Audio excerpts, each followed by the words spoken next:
que os seminários do PEC fazem parte de uma disciplina do programa de pós-graduação em ensino de Química do Instituto de Química da UFRJ? Nestes seminários são convidados palestrantes externos, professores e estudantes do programa para debates entre os presentes sobre temas relevantes para o ensino de Química. Aproveite o próximo seminário. Tchau, tchau!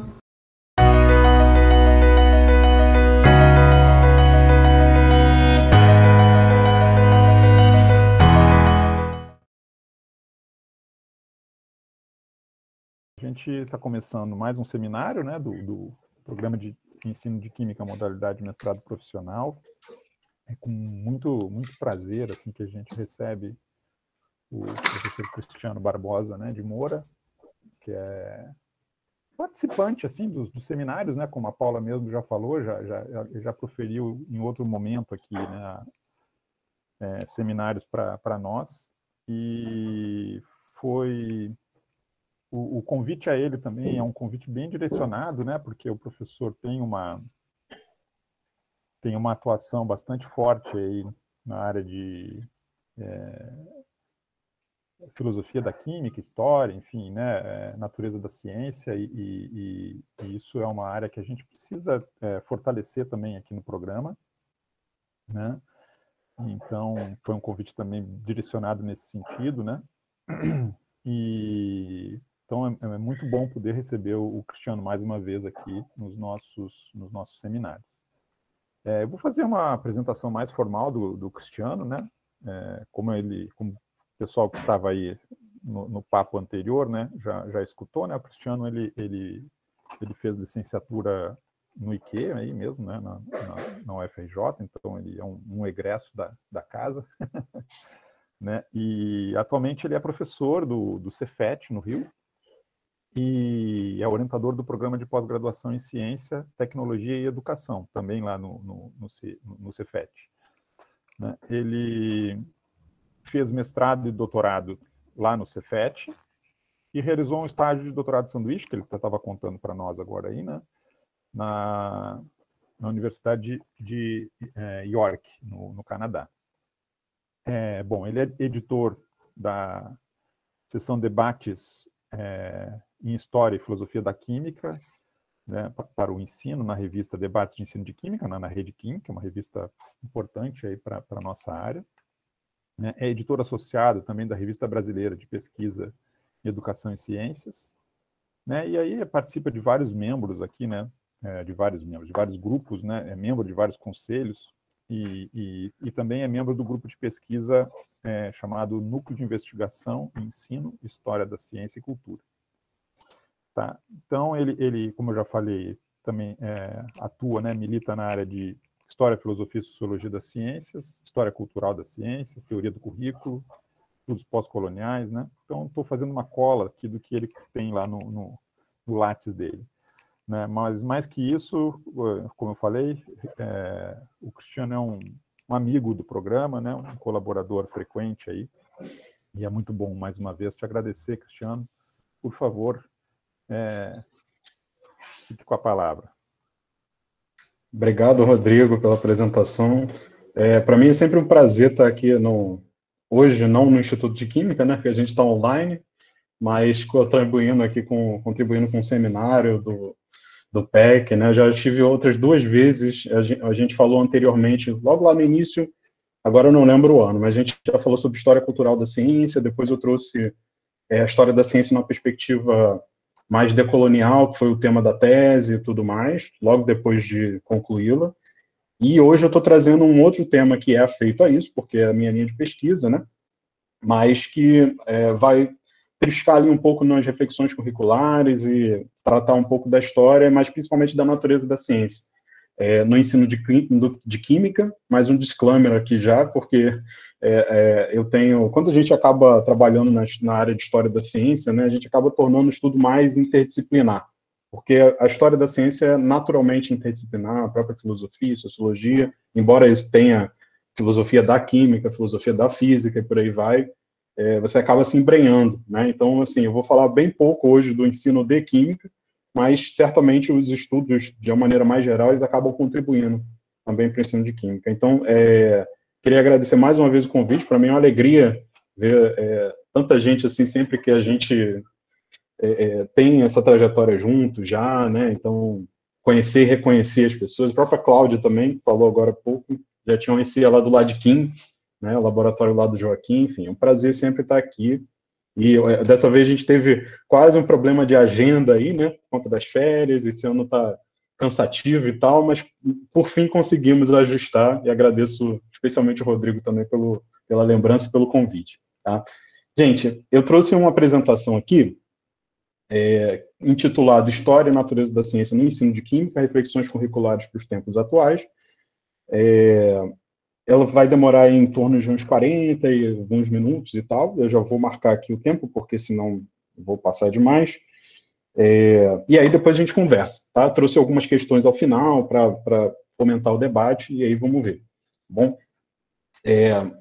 deixa eu só chegar meu computador mais para cá para eu poder... Pronto, agora sim.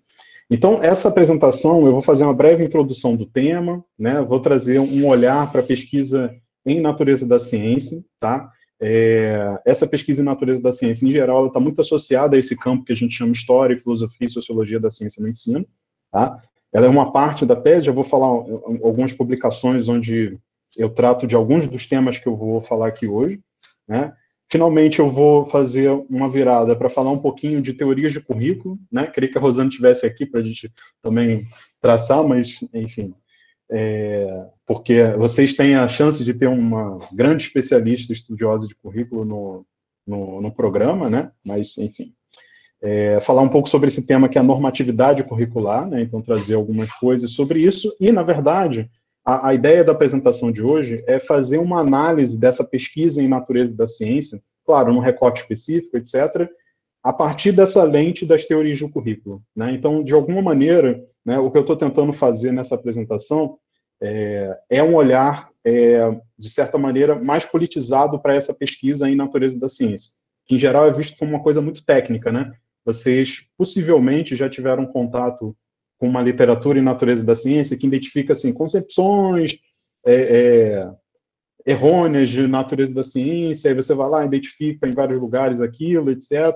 Né? E aí o meu olhar é tentar abrir um pouco essa caixinha chamada natureza da ciência e ver que outros elementos que a gente pode extrair dali. Tá? Mas isso vai ficar mais claro ao longo da apresentação.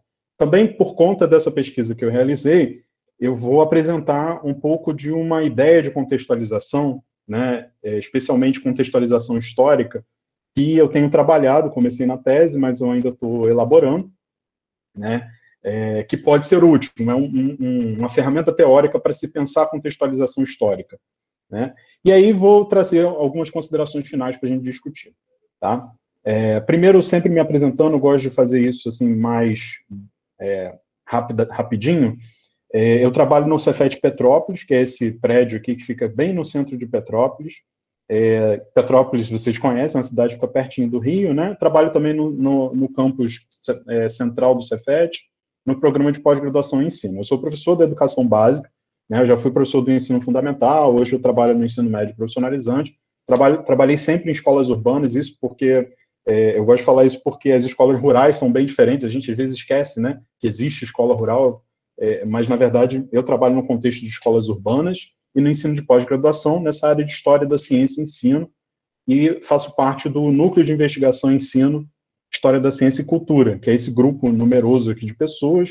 A gente é afiliado a esse órgão internacional, que é o International History, Philosophy and Science and Teaching Group, né, que se reúne a cada 2 anos internacionalmente, mas também tem os encontros latino-americanos. Então, quem tiver interesse em conhecer mais dessa área, esse é um bom órgão, e a gente está bem articulado na Latinoamérica. Então, é sempre interessante ver o que está rolando. A gente tem Twitter e tal, né? E eu gosto de apresentar o grupo porque a gente sempre fala que a ciência é feita sempre a várias mãos, né? Então, assim, embora eu tenha autoria desses artigos, certamente muitas ideias, elas surgiram de diálogos com esse grupo, do qual eu faço parte.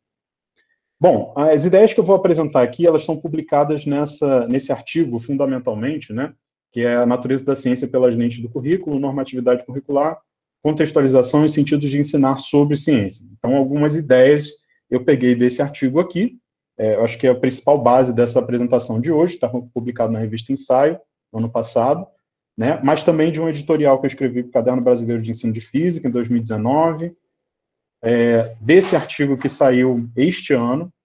Esse aqui tem pouco menos, na verdade, né, que foi sobre a Covid-19, vai falando um pouco sobre a política do conhecimento, tá?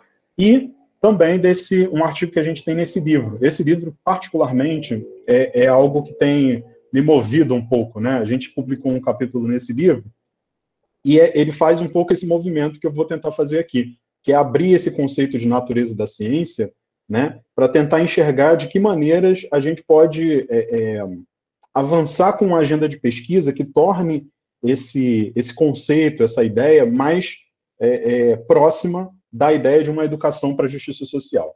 Tá? É claro que, assim, não vou explorar todo o tema aqui, né, só um recorte bem pequeno, mas é daí que eu tirei as ideias, tá? Depois, se vocês quiserem, eu vou deixar contato e tal, essas coisas, e a gente continua conversando. Então, assim, só para apresentar, né, é possível que vocês já tenham visto isso um pouco, talvez até na graduação, né, do que é a natureza da ciência, de onde vem essa construção, né?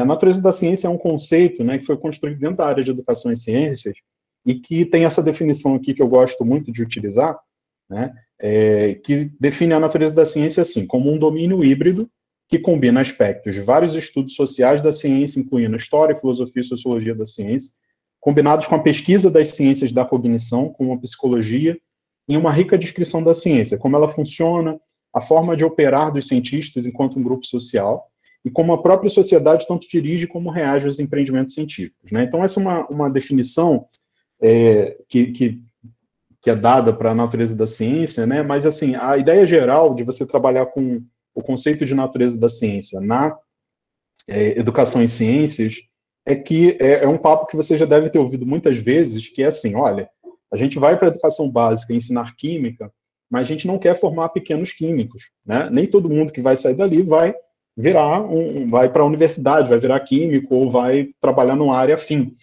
né? Então, as pessoas, todo mundo vai ser cidadão, vai ter que tomar decisões envolvendo temas científicos. Isso a gente está vendo hoje muito, né? Efetivamente, as pessoas estão tendo que lidar com um tema que é científico o tempo todo, que é a pandemia, que é a vacinação, são as regras de isolamento. Então, tudo isso envolve temas científicos, né?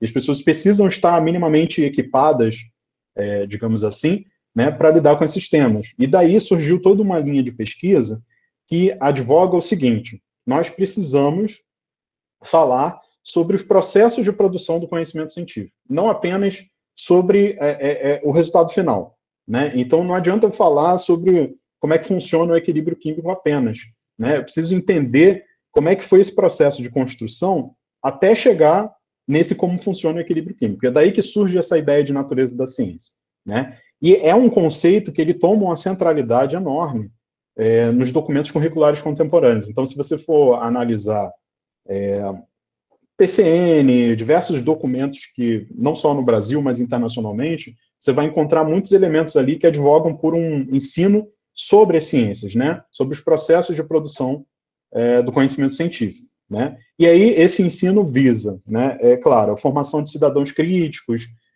tomada de decisões cientificamente bem informadas, né? E eu coloquei isso entre aspas, né, porque às vezes isso é referido nos documentos, mas é problematizado por alguns autores também, né? O que significa, por exemplo, ser um cidadão crítico, né? Tomar decisões cientificamente bem informadas, será que elas estão disponíveis para todo mundo? Enfim, muitos debates que surgem dessas questões, né? E aí eu trouxe aqui só para ilustrar um pouco, né, esse conceito de natureza da ciência que surge lá quer dizer, tem artigos que traçam isso desde o início do século XX, mas, na verdade, assim, ele começa a ficar mais forte no pós-guerra ali, né, na educação em ciências. Ele vai tomando forma, né, especialmente ali depois da década de 80, no final da década de 80 ali com a tese do Lederman e tudo mais, os pesquisadores eles começam a investigar de que maneiras você poderia tratar desse tema dos processos científicos, né, de como é que eu poderia estudar sobre a ciência na educação em ciências. E aí um dos primeiros modelos que se teve para introduzir esse estudo, né, sobre a ciência na educação básica, né, foi o que ficou conhecido como uma visão consensual, né? Era uma lista de ideias sobre a ciência, né, que eles entendiam como ideia-chave, né, sobre o desenvolvimento da ciência, que deveria ser ensinado na escola. Então, por exemplo, eram afirmações sobre a ciência. Por exemplo, o conhecimento científico, apesar de durável, tem um caráter tentativo, né? Então, quer dizer, o conhecimento, quer dizer, tem aqui uma parte que ele fala, o conhecimento científico, ele é autocorretivo, né? Então, mesmo que em algum momento você tenha o conhecimento científico, não que seja certo ou errado, mas que tenha algumas implicações que não levem a uma linha de pesquisa produtiva, depois essa linha vai se corrigindo automaticamente, porque a ciência tem esse funcionamento. Cientistas são criativos, a ciência é parte das tradições culturais e sociais. Então, quer dizer, uma lista de afirmações sobre o que seria fundamental ensinar para as pessoas sobre como a ciência funciona, né? Já que a gente vai ensinar para elas como a ciência funciona. Então, essa foi a primeira visão assim, sobre a natureza da ciência que começou a surgir, né? E ela foi hegemônica durante muito tempo. Toda a década de 90, por exemplo, né, foi dominada por essa visão que a gente chama de visão consensual. Tá? Mas as pessoas, através das pesquisas, e é muito interessante porque isso também acaba mostrando como é que a ciência funciona, né? As pessoas foram pesquisando, fazendo intervenções empíricas e percebendo que esse primeiro modelo de como tratar sobre a ciência na educação básica, ele tinha alguns probleminhas, né, foram traçadas críticas a essas questões, tá? Então, quer dizer, é um PowerPoint aqui que ficou muito famoso, mas a visão consensual, né, é essa ali que começou a receber várias críticas. Por exemplo, ela seria extremamente subjetiva, né, porque afirma, por exemplo, que a ciência tem um caráter subjetivo, mas não esclarece o que isso significa de fato, né? Ela estaria, por exemplo, fadada ao fracasso, e aí alguns falam sobre isso, né, porque ela está buscando uma essência da ciência, né? E aí algumas pessoas criticam, ora, mas se você olhar para a história da ciência, a ciência que era praticada ali no século XVIII, XIX, é muito diferente da ciência que se faz hoje no século XXI, né? Eu acho que talvez esses cientistas nem conversariam direito, porque as práticas num laboratório, por exemplo, são muito diversas, né? E dependendo dos próprios subcampos da ciência, né, eles agem de uma maneira muito diversa. Então, quer dizer, seria possível falar de uma essência da ciência, né? Alguns outros criticaram por não ser um conhecimento muito funcional, né? Então, quer dizer, era uma lista de afirmações e aquilo ali acabava sendo apropriado em sala de aula como se fosse um novo conhecimento declarativo, sabe, sobre a ciência. Então, quer dizer, a gente queria ensinar um pouco sobre como funciona a ciência para as pessoas tomarem atitudes positivas, digamos assim, em relação às decisões cientificamente informadas. Mas, bom, se a pessoa simplesmente decorar que a ciência tem um caráter tentativo, será que isso ajuda ela a tomar melhores decisões? Então, nesse sentido, algumas críticas vieram a dizer que esse conhecimento não era muito funcional no dia a dia, né? Além da questão da temporalidade, que tem a ver com a questão da essência, né? Então, quer dizer, surgiram muitas críticas em relação a essa visão consensual, tá? E essas críticas, elas deram origens a propostas alternativas, das quais eu vou mostrar brevemente algumas dessas propostas agora, tá? Propostas alternativas, não botei os autores aqui, mas a gente tem a proposta do Whole Science, que é uma proposta do professor americano Douglas Altin. Ela foi publicada em 2011, né, um artigo que hoje já tem mais de 500 citações, com um grande poder de penetração aqui no Brasil, mas não só, né? Ele traz uma proposta de uma visão de ciência mais integral, né? Então, quer dizer, o Douglas Altin, ele produz algumas dessas críticas, né, em relação ao que ficou conhecido como visão consensual, foi aquela listinha que eu mostrei para vocês, e ele produz novos protocolos de como é que você poderia tratar da natureza da ciência na educação básica, né? Uma outra proposta que surgiu no mesmo ano foi a proposta de semelhança de famílias, né? O Family Resemblance Approach, né? A principal crítica deles à visão consensual é que a visão consensual, ela silenciava sobre a diversidade das ciências.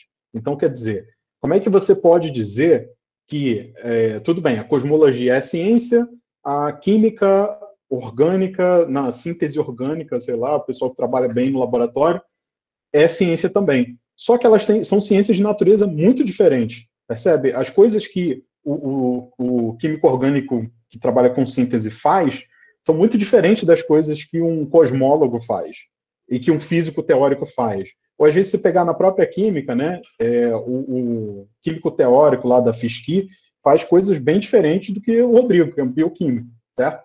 Então, quer dizer, são coisas muito diversas que estão dentro dessa caracterização da visão consensual. E aí o pessoal da Family Resemblance Approach, eles vão traçar, a partir do Wittgenstein, que é um filósofo da linguagem, né, famílias de semelhanças entre essas ciências, né? E aí eles traçam essa crítica e tudo mais. Depois deles, que eles publicaram em 2011 isso, em 2014, a Sibel Erdogan e a Zubeida Dagher, elas fazem um livro enorme de uma proposta que eu vou apresentar aqui só um pouquinho, sobre como é que seria utilizar essa proposta do Family Resemblance Approach na sala de aula, na educação básica. Uma outra proposta, que é uma proposta brasileira, né, é proposta pelo professor André Ferrer, no Caderno Brasileiro de Ensino de Física, em 2015, né, e aí ele propõe o seguinte: bom, tudo bem, eu acho realmente que essa visão consensual, por ser assertiva em relação à ciência, né, é uma visão que realmente nos amarra muito, porque você chega em sala de aula querendo dizer para o aluno como é a ciência, né? E aí ele diz o seguinte: não deveria ser assim, na verdade a gente devia partir de questões sobre a ciência. Então, quer dizer, em vez de afirmações sobre a ciência e para dizer para o aluno o que é a ciência, né, talvez a gente pudesse investigar juntos, né, de que maneira a ciência é criativa, ou de que maneira a ciência tem um caráter tentativo, né? Então esse é o caminho que o André vai buscar nesse artigo que ele publica em 2015, né, que está baseado numa ideia, numa proto-ideia lá do Michael Clough, que é um americano, mas que é uma ideia que ele acaba não desenvolvendo, o André vai lá e desenvolve um trabalho muito interessante. Tá? Então, são algumas propostas alternativas à visão consensual. Aqui agora estão os autores, né? Além disso, tem diversos autores que estão trabalhando na ideia de scientific practices, né, das práticas científicas, que aí muita gente já deve ter visto isso associado ao ensino por investigação, enfim, é algo que eu tenho lido um pouquinho também, mas como ainda é uma confusão muito grande, né, eu achei melhor não trazer aqui, e também não tem uma, digamos assim, dentro do campo da natureza da ciência, não tem nenhum autor ainda que despontou dentro dessa, com um protocolo, com um framework, ou seja o que for, tá? Então, só para vocês terem uma ideia, né, bom, deixa eu passar isso aqui. Esse aqui é a proposta da Sibel Erdogan, que eu falei para vocês, né?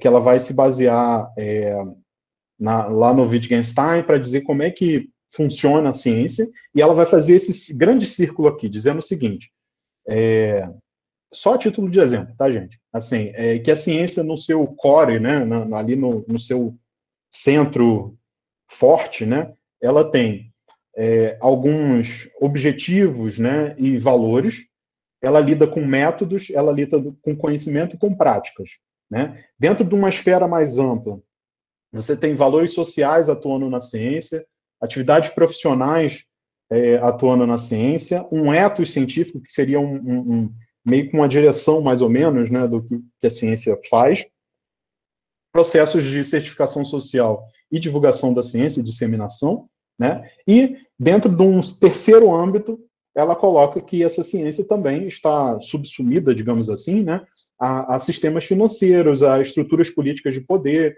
né, a organizações sociais, interações com esse âmbito social mais amplo, né? E eu acho que isso ficou bem evidente, assim, hoje, né, com essa questão do Covid. Então, quando a gente vê, por exemplo, a atuação da WHO, né, que é a World Health Organization, Organização Mundial da Saúde, OMS, né, que eles vêm atuando, que é uma instituição que, ao mesmo tempo é científica, ela também tem um caráter político investido, e tem muita gente investigando isso também, né? Então, quer dizer, saindo daquela visão mais da ciência como uma série de afirmações que a gente pode dizer sobre o que é a ciência, a gente passou a ter sistemas mais complexos de compreensão do que é essa ciência, né? E tudo isso aconteceu mais ou menos aqui, apesar da imprecisão, eu posso dizer que aconteceu ali para o final dos anos 2005 até o ano de 2015, mais ou menos, é que surgem essas diferentes propostas, né? E é muito interessante, né? Por que eu estou trazendo esses modelos? Por que surgiu esse interesse de investigar os modelos de natureza da ciência na minha pesquisa de doutoramento, que é sobre história da ciência e ensino? Porque, historicamente, esses dois campos estão muito entrelaçados, né? Então, quando a gente fala de trazer estudos históricos para a educação em ciências, o nosso objetivo, em geral, ele não é o único objetivo, tá? Tem gente que traz o estudo histórico para tentar esclarecer alguma questão conceitual mesmo. Isso é plenamente válido, tem diversos autores que fazem isso. Mas eu diria que, assim, o grande mainstream do uso de história da ciência no ensino diz respeito a trazer esses estudos históricos para tentar compreender mais como esse processo de construção da ciência. Porque se você tem um exemplo histórico para entender isso, fica mais simples, né? E aí, por que é interessante investigar essa questão da natureza da ciência? Porque esses modelos de natureza da ciência, eles acabam orientando a forma como a gente vai trabalhar com os estudos históricos em sala de aula. Por exemplo, né, aqui tem, isso aqui são ideias que estão no artigo do McComas, de 2008, William McComas, ele é um autor americano, e ele faz o seguinte, ele pega algumas daquelas afirmações sobre a ciência que eu mostrei lá no início, né? Por exemplo, a ciência depende de evidência empírica. E aí ele fala que episódios de história da ciência poderiam mostrar isso, né? Então ele vai colocar lá o episódio do Galileu, né, que quantificou e qualificou as observações dele através de dados gravados, né? Que ele observou e gravou as posições das luas de Júpiter e tudo mais, e com isso a gente consegue mostrar que a ciência depende de uma evidência empírica, né? Aí, por exemplo, para a afirmação que a ciência é tentativa, durável e autocorretiva, né? Ele traz o exemplo lá da teoria do flogisto, né? Por quê? Porque, na verdade, isso era uma teoria que cientificamente era aceita num determinado momento histórico, né? E que depois vão surgindo diversas novas evidências, né, que acabam derrubando a teoria do flogisto, né? Então ele entende que esse é um episódio histórico que serve para tratar desse aspecto da ciência ser tentativa, durável e autocorretiva, né? E o episódio dos elementos criativos, por exemplo, ele já traz o Da Vinci. Então, quer dizer, isso é para mostrar que, na verdade, esses modelos de natureza da ciência, eles acabam, de certa maneira, informando, né, e enquadrando a forma como a gente trabalha com a história da ciência no ensino, né? E isso tem consequências para o ensino de ciências, tá? Então, assim, não estou dizendo que, não estou demonizando aqui de antemão, dizendo, isso é horrível, etc e tal, mas, novamente, o meu objetivo é entender como é que eu posso mover a educação em ciências em direção a um objetivo mais justiça social, né? E aí, bom, vamos lá, como é que a gente vai dar esse pulo, né? E aí, esse bonequinho aqui eu coloco toda vez que eu quero parar para pensar um pouquinho. Eu quero parar para pensar no seguinte. Gente, esses autores todos que eu falei aqui, né, e muitos slides estão em inglês, porque eu acabei não traduzindo, mas enfim, eles são americanos, eles estão pensando numa realidade que é a realidade deles, americana, né? Não vou julgar como é que é a realidade americana, como é que deixa de ser, né? Todo mundo acha que é incrível, mas é um país extremamente desigual, né?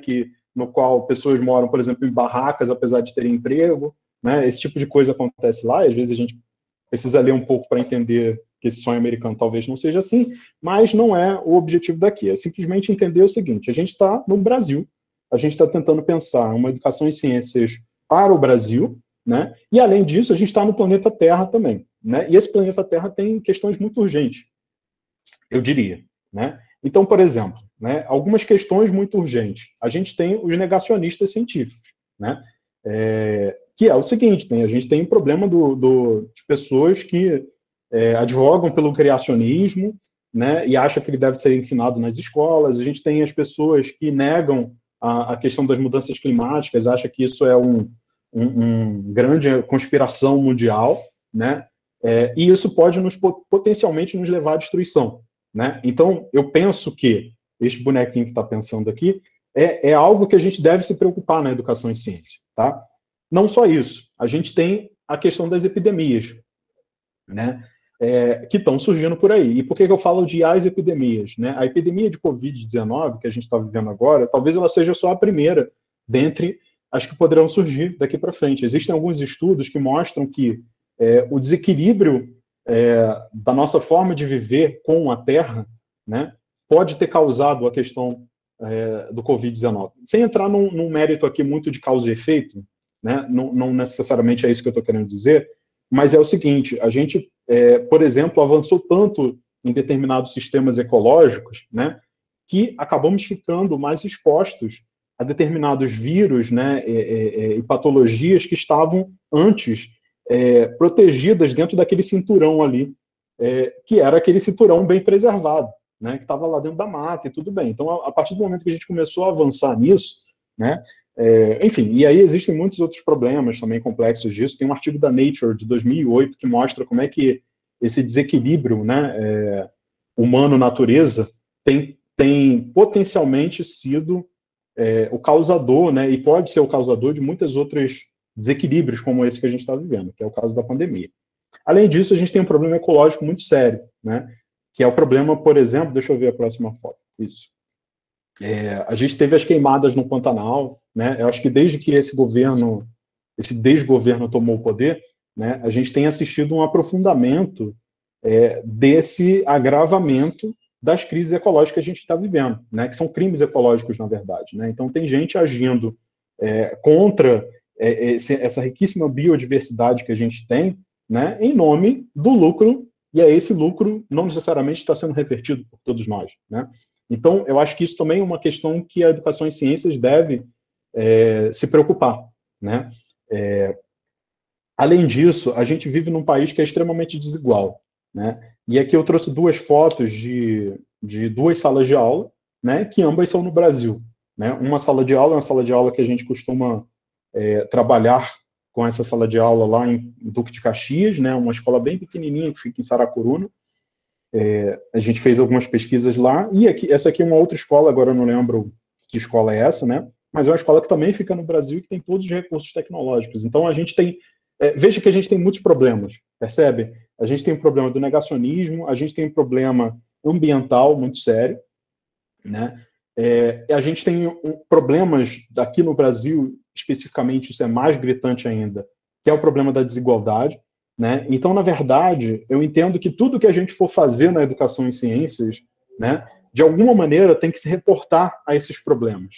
Né? E o movimento que eu vou tentar fazer aqui agora, né, é justamente tentar compreender como é que eu posso... que aspectos desses estudos de natureza da ciência, por exemplo, né, nos possibilitam, por exemplo, que a gente se acerque a esses problemas, ou que nos impedem de acercar esses problemas. Né? E para isso, bom, aqui é o problema da desigualdade, que eu já tinha falado, né? Eu gosto de trazer imagens assim, porque é muito impactante. Eu acho que a gente, hoje eu moro em Petrópolis, mas no Rio de Janeiro, né, isso é muito gritante, né? Porque você vê, às vezes, no mesmo plano, né, como é o caso aqui de São Conrado, né, muitos de vocês devem conhecer, né, um retrato que é um retrato de pessoas vivendo, às vezes, sem ter, às vezes um gato passa na frente, sem ter uma garantia de uma renda todo dia, né, e alguns condomínios extremamente bonitos e bem, né, de pessoas da grana e tudo mais. Enfim, então acho que a desigualdade é um problema muito sério no nosso país. Né? E aí, eu acho que a gente vive um problema que é o problema que me aproximou de determinadas leituras na educação em ciências. Então, a gente tem um conjunto de literatura na educação em ciências, né, que fala sobre isso, que é um problema que a Lynn Carter coloca no livro de 2000 num livro que ela publicou um capítulo nesse livro, em 2014, que ela fala como um elefante na sala, né? Que é o seguinte: a educação em ciências, assim como a própria educação de uma maneira mais ampla, né, ela está eivada, né, de intenções políticas, né, ela forma subjetividades, ela às vezes traduz determinados conservadorismos, né? Tudo isso está ali, né? Mas às vezes a gente escolhe, como pesquisadores ou como professores, né? Meio que se esquivar dessa realidade para poder continuar publicando qualquer coisa, sei lá, né?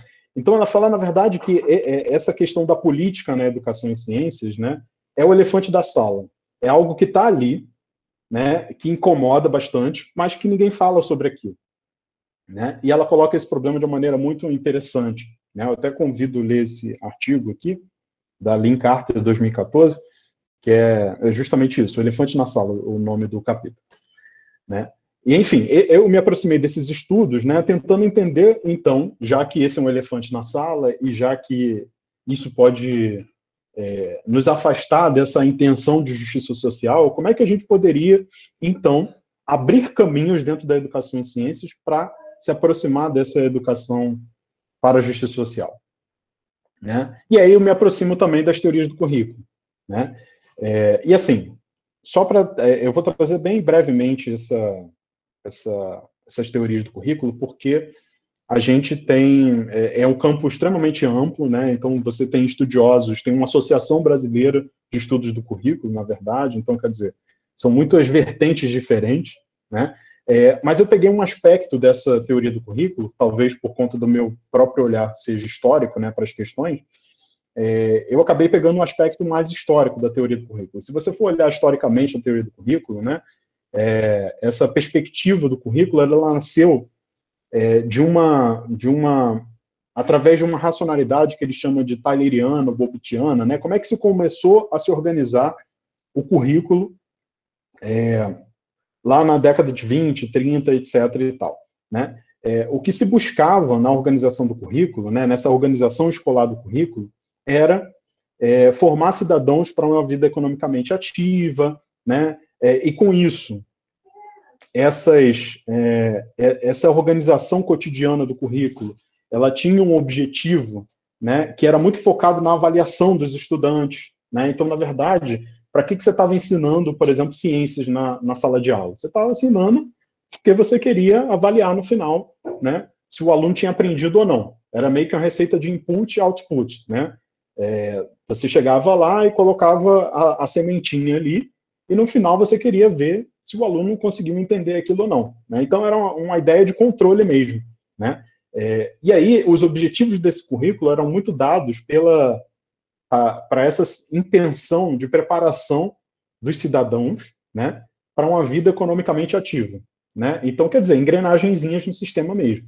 Então, assim, no início, né, essas perspectivas curriculares, elas tinham esse objetivo, de tentar controlar ao máximo possível os objetivos, né, de cada atividade, para que no final você tivesse exatamente aquele tipo de pessoa, digamos assim, né, se a gente quiser colocar dessa maneira, né?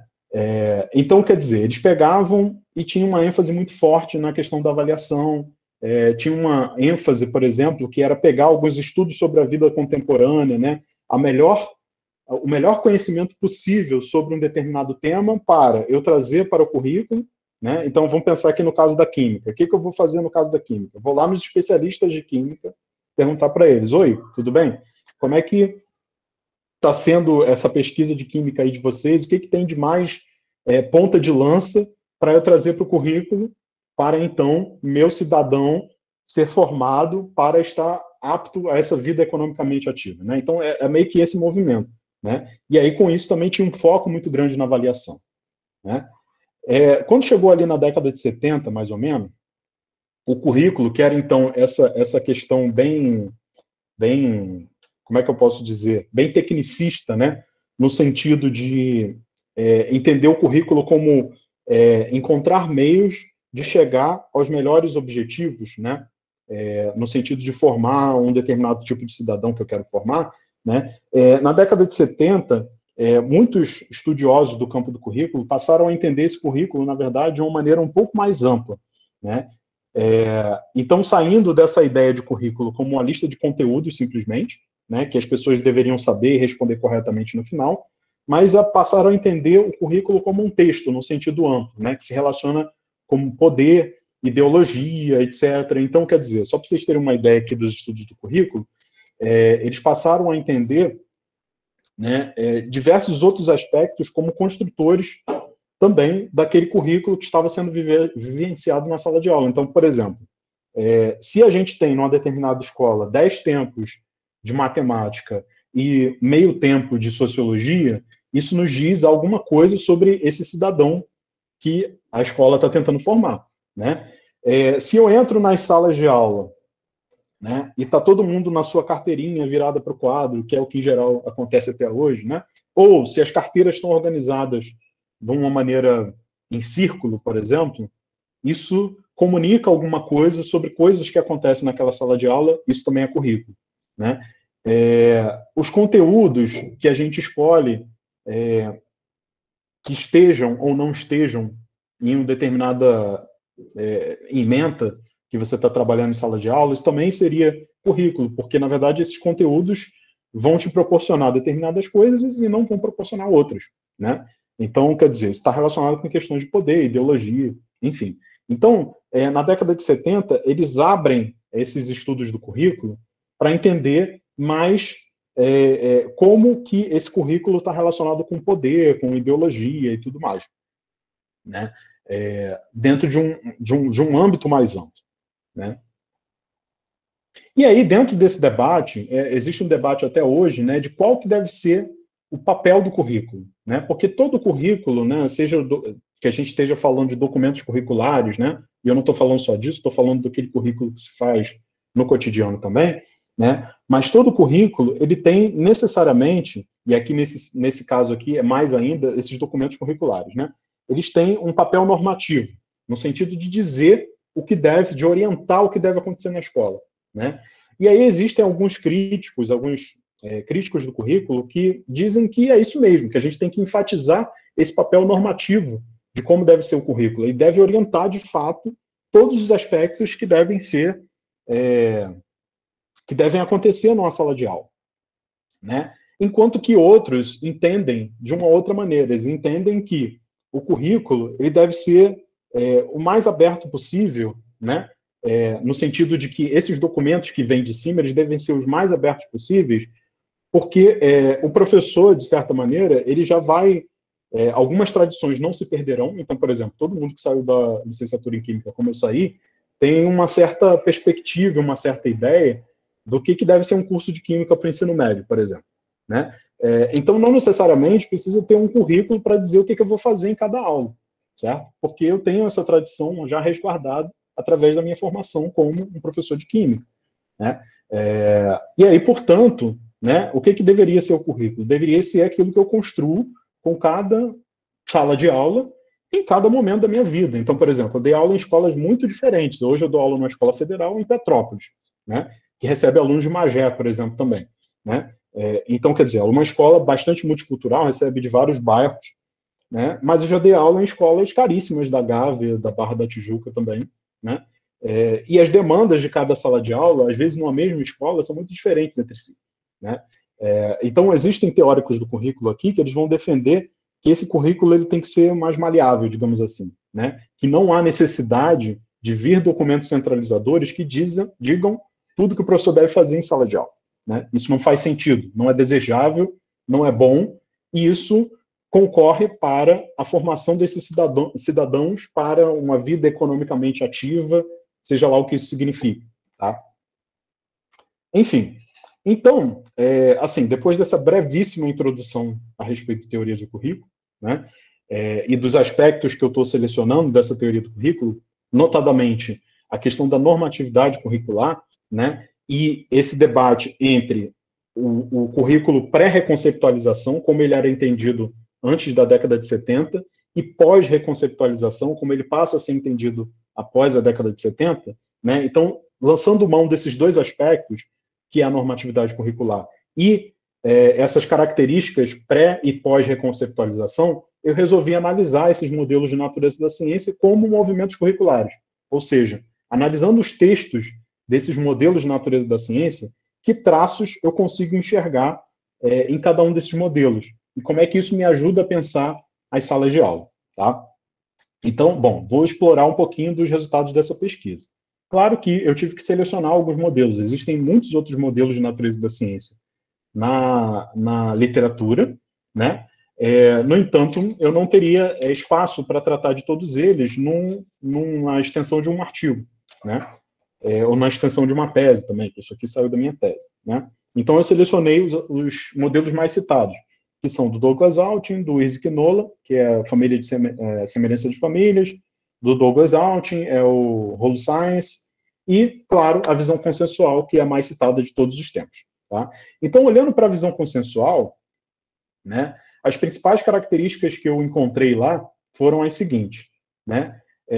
Existe uma busca de parâmetros universalizáveis a respeito do que ensinar em termos de conteúdos metacientíficos, e aí, na verdade, o que eu estou querendo dizer com isso é que eles propõem o que deve se ensinar sobre ciência, independente de qual seja o contexto. Então, quer dizer, eles estão falando aquilo, tudo bem, para o contexto americano, mas às vezes a gente se apropria desse debate sem repensar se aquilo se aplica aqui. Né? É como se fosse um conhecimento universal, aquilo ali.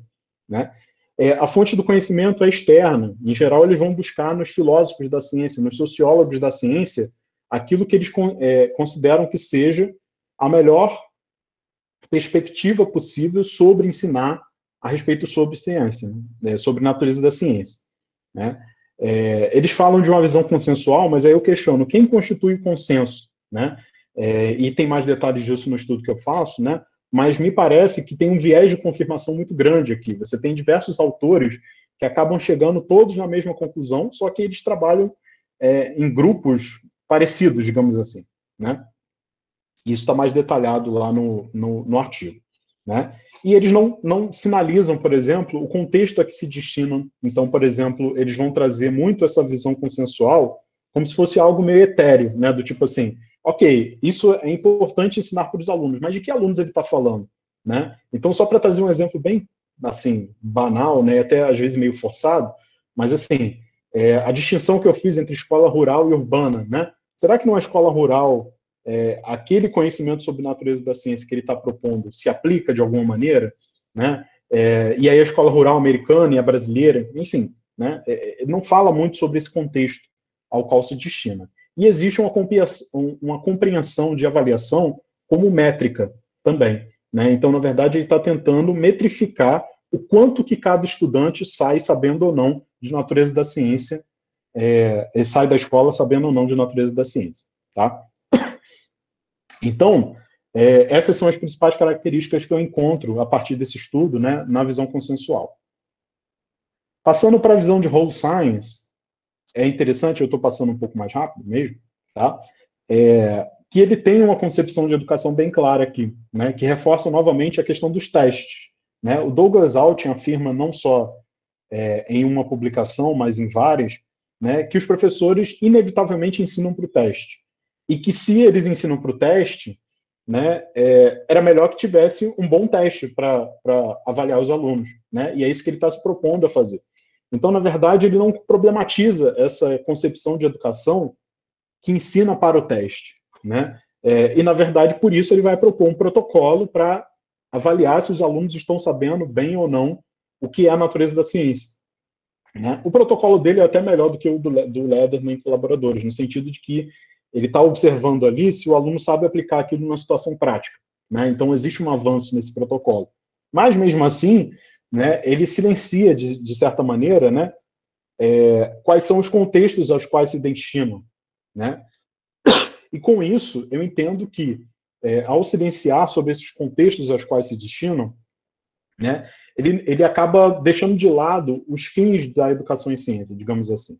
Né? No final da história, né, se a gente silencia sobre os contextos os quais a gente ensina, a gente está querendo dizer no final da história que a educação em ciência tem que ser a mesma em qualquer lugar do mundo. Né? E eu acho que isso não é verdade no sentido, né, porque assim, se a gente for num país extremamente desenvolvido, né, e que não tem as mazelas históricas que nós temos, eu acho que a gente tem desafios diferentes. E, portanto, as nossas salas de aulas têm que ser diferentes. Né? Então, na verdade, a crítica que eu construo é meio que nesse sentido. Tá? Então, enfim, essas são as principais características que eu encontro no estudo dele. E, por último, no estudo da Family Resemblance Approach, né, na verdade ele está buscando a mesma coisa que talvez o Lederman estivesse buscando lá na visão consensual, que é o seguinte: ele vai buscar uma nova imagem que seja mais verdadeira de ciência, digamos assim, mais fidedigna, né? Então ele está preocupado em ter uma visão clara do que é ciência, né? Mas não necessariamente ele se preocupou muito com o quanto que isso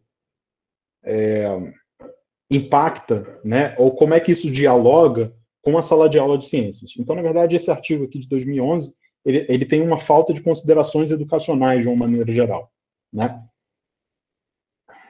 Bom, e aí qual o argumento aqui? O argumento é que quando a gente tende a fechar esses grandes modelos de como funciona a ciência, né, para transpô-los à sala de aula, na verdade, a gente fica razoavelmente vulnerável, e aqui eu estou falando mais do ambiente da pesquisa, né, e da sala de aula também, no final das contas. Se você pega esse modelo e aplica direto na sala de aula, você fica fundamentalmente muito vulnerável aos mecanismos de metrificação da sala de aula, de transformar tudo num teste, né, para saber o quanto que o aluno sabe ou não daquela situação, né? Então, assim, a questão deixa de ser sobre o quanto que um estudante está tomando uma consciência crítica da realidade, digamos assim, né?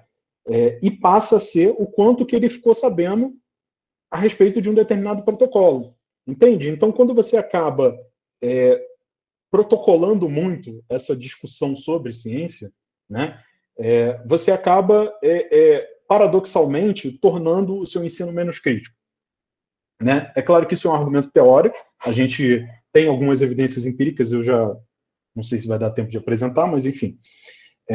De toda maneira, o ensino ele acaba sendo sobre algo que vai ser testado ao final, independente do contexto do estudante, e não uma discussão crítica sobre a ciência. Porque uma discussão crítica sobre a ciência deveria, no meu entender, né, e de acordo com alguns estudos que eu traço da literatura, né, tentar traçar minimamente sobre todos esses problemas que a gente está vivendo, que eu tracei lá no início, né? Então, quer dizer, eu acho que não existe a possibilidade de a gente entrar em sala de aula e não falar hoje o quão sério é a questão ambiental, né? A questão dos limites da Terra, que está se impondo sobre nós agora, né? Através do aquecimento global, através da profusão de pandemias que vem por aí, né? Então, quer dizer, se a gente tem duas escolhas: ou a gente fica agarrado nesses protocolos e fica testando para ver se o aluno aprendeu o protocolo, ou a gente tenta se desagarrar um pouco deles, né, entendendo que isso é uma informação importante da pesquisa, né, não estou propondo jogá-los fora, né, mas é simplesmente se desagarrar um pouco deles para tentar se aproximar dessas questões contemporâneas que nos afligem, né. Então, essa é a questão central que a gente acaba tratando aqui, né. Então, eu estou passando um pouquinho rápido aqui algumas considerações, só para apresentar, então, afinal, né, se não é bom, Cristiano, né, agora um par de parênteses, mas, Cristiano, se não é bom simplesmente pegar esses protocolos da literatura e tentar aplicar diretamente na sala de aula, né, o que então seria bom no final da história, né? E como é que a gente poderia fazer isso, né? E aqui, bom, eu vou apresentar de alguma maneira uma proposta de contextualização para quem trabalha com história da ciência no ensino, né? Essa proposta ela está na tese ainda por enquanto, mas eu estou trabalhando um pouco mais nela para tentar publicar em breve, e eu termino nos próximos 10 minutos, tá? Para a gente ter pelo menos uns meia hora aí para falar, talvez, não sei. Bom, então, qual que é a ideia então da proposta conceitual de contextualização da história da ciência e ensino? Eu trabalho, então, com uma ideia de que a gente está sempre, como professores, né, de educação básica, a gente está sempre entre dois polos, quando a gente trabalha com história da ciência e ensino. Que seria o seguinte: as nossas salas de aula, elas nos trazem diversas histórias, ela é constituída por diversos alunos, né, cada um tem o seu contexto pessoal, eles compartilham um contexto ali histórico, que é coletivo, né, e um contexto social, que é coletivo também, né, e a gente tem que levar isso em conta quando a gente está pensando em contextualizar o conhecimento, certo? Por outro lado, quando a gente trabalha com episódios históricos, esses episódios históricos, eles também têm um certo grau de abertura, né? O que eu estou querendo postular aqui é que, diferente do que o McComas disse, que é o seguinte, olha, o episódio do flogisto é bom para tratar do caráter autocorretivo da ciência, porque depois o flogisto caiu e não sei o que lá. Não, o que eu estou querendo trazer é que o episódio do flogisto, ele serve para fazer narrativas mais diversas possíveis na sala de aula, né? E quem é que vai dar esse toque de que narrativa eu vou fazer? Né? Por exemplo, eu posso fazer uma narrativa a respeito do episódio do flogisto que foque na questão instrumental, e aí falar do papel da experimentação na sala de aula. Eu posso fazer o episódio do flogisto, né, que fale, por exemplo, das estruturas políticas de poder. Se eu ampliar um pouco esse episódio histórico, né, eu consigo entender, por exemplo, em que instituição que estava o Priestley e os outros que estão envolvidos nesse episódio, né, e como é que isso se desenhou ali naquele contexto. Então, eu consigo abordar a questão das instituições, se esse for o meu objetivo. Então, na verdade, o que eu estou querendo dizer é que cada episódio histórico ele tem um grau de abertura, né? Mas ele também tem um limite. Ou seja, de repente, né, o episódio do flogisto ele não seja o melhor episódio, não estou dizendo que não dê para ver por essa ótica, para estudar questões de gênero na ciência. Talvez seja melhor estudar através de um outro episódio, né? Porque as próprias informações historiográficas que estão disponíveis para o episódio do flogisto não dê conta de trazer elementos para que a gente explore essa dimensão, né? Então, quer dizer, é isso que eu estou chamando de normatividade absoluta. Todo episódio histórico, né, ele tem um limite, que é o limite das próprias fontes que eu tenho daquele episódio, né? Mas, mesmo assim, eu tenho diferentes possibilidades narrativas para cada episódio histórico, né? E o professor? O professor ele está no meio desse cabo de guerra, né? Então, ele vai tentar construir essa história na sala de aula, né? Ele vai tentar construir essa história na sala de aula, levando em consideração as histórias dos meus estudantes, né? Mas, ao mesmo tempo, levando em consideração também as questões históricas que estão envolvidas. Bom, então essa é a proposta. Por quê? Porque se a gente vai contextualizar o conhecimento, não faz sentido eu pegar episódios prontos de história da ciência e simplesmente trazer para a sala de aula. Porque aí você está simplesmente desconsiderando o seu aluno. Não tem conhecimento sem sujeito cognoscente. Então, necessariamente, eu tenho que considerar se aquele episódio histórico que eu estou trabalhando vai meio que balançar aquele aluno de alguma maneira. Né? Não é isso que eu quero dele? Não é que ele tenha uma compreensão crítica do mundo, enfim. Então, de alguma maneira, aquele episódio tem que balançar ele. Né? Então, na verdade, é por isso que a gente tem que considerar o estudante nessa questão. E considerar de que maneira? Cada episódio histórico, né, ele tem possibilidade de financiamento, ele tem uma instrumentação relacionada com aquele episódio histórico, instrumentos que foram utilizados, instituições que participaram daquele episódio histórico, fazeres cotidianos dos cientistas, biografias, né? E a nossa questão como professores e pesquisadores ao trabalhar com episódios históricos em sala de aula, seja de que maneira essas biografias que estão presentes historicamente, elas podem tocar as biografias dos meus estudantes, por exemplo. Né? De que maneira as instituições que estavam presentes no episódio histórico, né, que hoje que eu estou explorando, né, de que maneira elas podem dialogar com questões importantes da contemporaneidade que envolvem instituições. Hoje a gente está vivendo, por exemplo, o desmonte de várias instituições, como é o caso do CNPq, da CAPES, né? De que maneira a gente pode tratar desses episódios históricos buscando enxergar, por exemplo, como eles foram centrais em um determinado episódio histórico e como isso nos remete ao presente, né? E da necessidade de defender, por exemplo, algumas instituições que ainda nos restam. Né? Então, é meio que essa ideia que eu queria traçar aqui, entendeu? De um diálogo produtivo entre o passado e o presente, e não simplesmente de pegar esse episódio histórico, pegar um item do protocolo e dizer, olha, esse episódio histórico serve para resolver esse item do protocolo, certo? Então, digamos que essa é a mensagem geral, tá? Infelizmente, não vou ter tempo de explorar aqui alguns episódios que a gente fez isso de uma maneira prática, né? mas eu tenho um artigo sobre isso aqui, esse artigo da Yamini comigo e com a Andrea. Ela fez um estudo de botânica dentro de uma escola que funciona num presídio feminino, né? Então ela trabalhou com um episódio histórico dentro do presídio feminino. E aí você deve estar se perguntando, caramba, como foi isso, né? Então convido você a ler. Tem esse artigo aqui também, que é muito interessante, porque assim, a gente trabalha, claro, em contextos de vulnerabilidade, como é esse caso do presídio, mas a gente trabalha em contextos que, digamos assim, que são... se a gente perguntar para um professor do ensino médio, eu acho que todo mundo hoje gostaria de trabalhar em uma escola federal, onde você tem laboratórios, é bem pago, tem tempo para pesquisa e para sua autoformação e tudo mais. Eu acho que é um lugar bacana. E a gente trabalha numa escola federal aqui no Rio de Janeiro, né? E aí, bom, vem a ideia de como é que eu posso discutir sobre problemas da contemporaneidade, se muitos desses alunos, às vezes, nem vivem em contexto de tanta vulnerabilidade assim, digamos assim, né?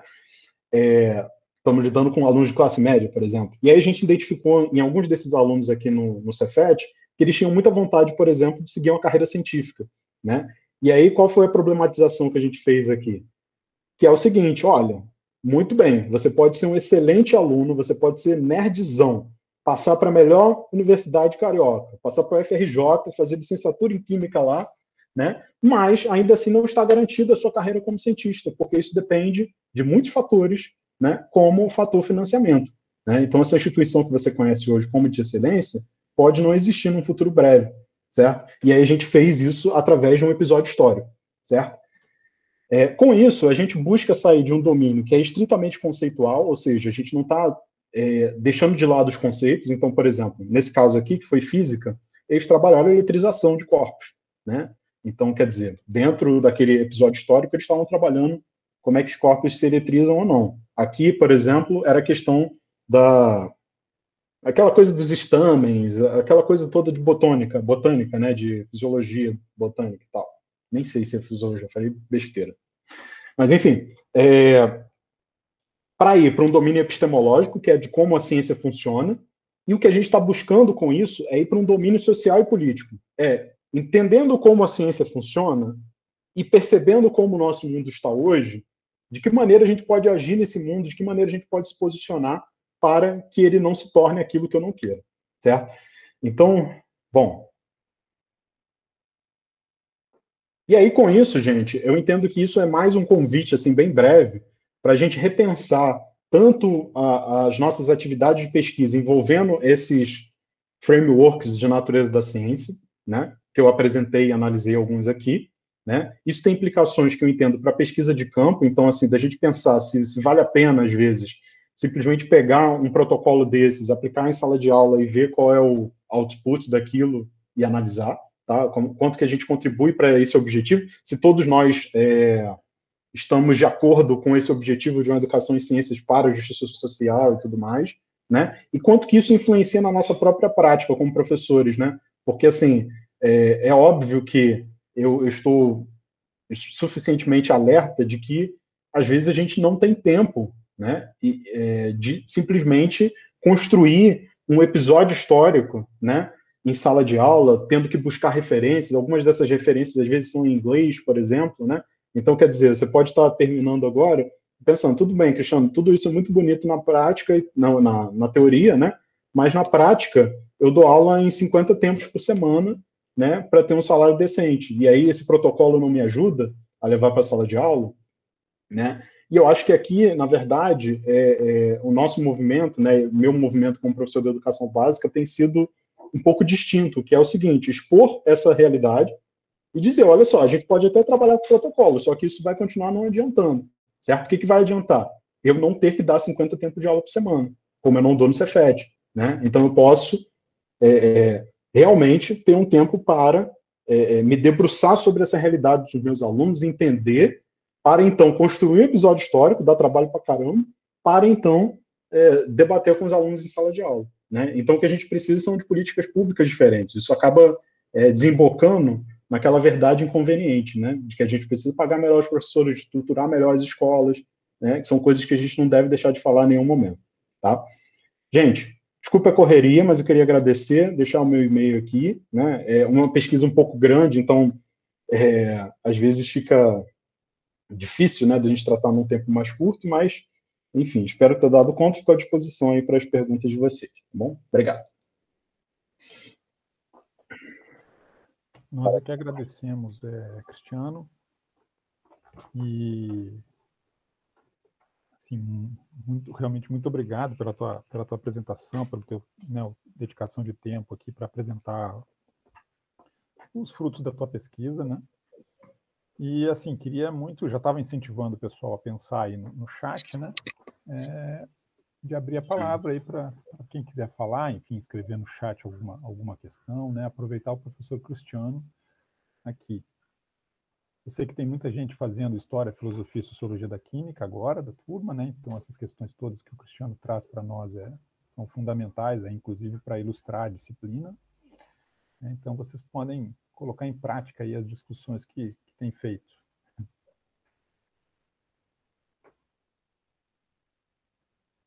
Deixa eu ver aqui, estou olhando o chat aqui para ver se eu não perdi nada. A Clara agradeceu, a Cris também está agradecendo e parabenizando.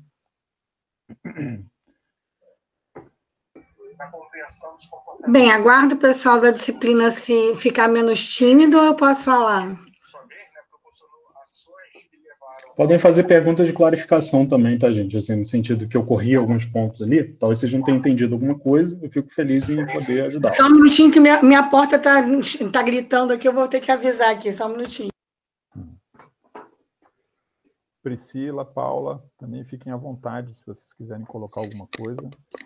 Não, eu tenho várias colocações, né? Assim, adorei o seminário de Cristiano, né? É realmente instigante e deixa mais questionamentos do que outra questão, né?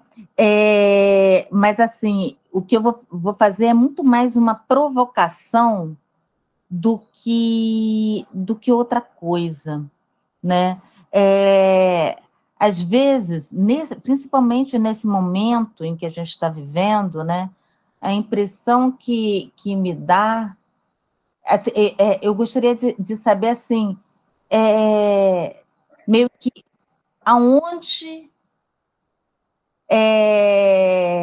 a ciência, né, e a história da ciência, de certa forma, falhou, né? Não é bem falhou o que eu queria, entendeu? Na sua construção, porque aí eu me explico, né? Porque alguma coisa aconteceu para a gente estar vivenciando, né, essa situação, né, de pós-verdade, de negacionismo, de terraplanismo, né? Então, assim, eu gostaria assim, de que você problematizasse, né, essa situação, porque me dá a impressão que a gente talvez tenha trabalhado muito numa perspectiva atual, entendeu? E que talvez a gente precisasse trabalhar mais de forma multimodal, ou com epistemes diferentes, tipo transepisteme, ou olhar a ontologia por um outro viés, entendeu? Né? Então, eu gostaria bem de saber assim, o que você pensa a respeito. Sim, essa é uma pergunta complexa. Olha só, Priscila, ano passado a gente organizou um dossiê na revista Caderno Brasileiro de Ensino de Física sobre ciência, pós-verdade. Exato, pautado nisso que eu estou perguntando, eu vi, amei. E foi muito interessante, né, porque esse é um debate muito complexo no sentido de que as proposições, né, tanto da origem dessa crise, quanto das soluções, são as mais diversas possíveis, né? Então, isso mostra que a gente ainda precisa discutir muito sobre várias dessas coisas, né? Eu entendo quando você coloca assim, de onde a ciência errou, né, de certa maneira, mas não é no sentido de... Eu estou sendo simplista. Sim. Porque eu sei que, que são questões em aberto, né? Mas, exatamente. Assim... Mas é uma questão fundamental, eu acho, que a gente se debruçar, mesmo com todas as sub-questões que podem surgir dessas, né? Que é o seguinte, se você coloca com todas as aspas, né, onde a ciência errou, né, a gente pode investigar sobre questões de se houve um erro, de que natureza foi esse erro, se a parte que errou faz parte da ciência ou não, enfim. Essa questão ela pode ser investigada de maneira tão profunda, né, que assim, é até complicado respondê-la assim, tão diretamente. Mas eu entendo que assim, existem alguns filósofos da ciência que eles têm investigado um pouco da questão da própria interação entre ciência e público, digamos assim, né? Existem alguns estudos que eu tenho leitura de segunda mão desses estudos, eu não parei ainda porque eu não consegui para ler a Isabelle Stenger, por exemplo, em que ela vai colocar, não sei, não tenho nem certeza se esse tópico específico ela coloca, mas enfim, mas que ela vai colocar que é necessário que a gente crie espaços de interação mais amplos entre a ciência e o grande público, no sentido de que as pessoas efetivamente possam participar das decisões envolvendo a ciência, né? Para que elas se sintam mais próximas dessa ciência que é produzida, né? Mas, por outro lado, eu entendo também que a gente tem avançado muito em vários aspectos. E aí eu quero citar, por exemplo, o exemplo da UFRJ, né? Quando estava saindo, teve a questão de um reconhecimento mais amplo, por exemplo, das atividades de extensão, né? O que era um horror, assim, da gente ter a UFRJ, por exemplo, do lado da maré, né? E às vezes sem tanta interação com aquela comunidade, e hoje eu já vejo isso mudando através de projetos de extensão. Então, ao mesmo tempo que eu entendo que a ciência às vezes pode ter se enclausurado em alguns sentidos, a gente também vê iniciativas de abertura, né? Isso porque a ciência é muito múltipla também. Então, se a gente fala de, por exemplo, de onde que a ciência pode ter errado historicamente, aí você pega aqueles exemplos clássicos, como, por exemplo, a eugenia, que já foi considerado ciência, você pega o exemplo lá da bomba atômica, Projeto Manhattan, etc., e todos esses exemplos, né? E aí você tende a dizer, olha, tá vendo a ciência? Mas a ciência é muito múltipla, né?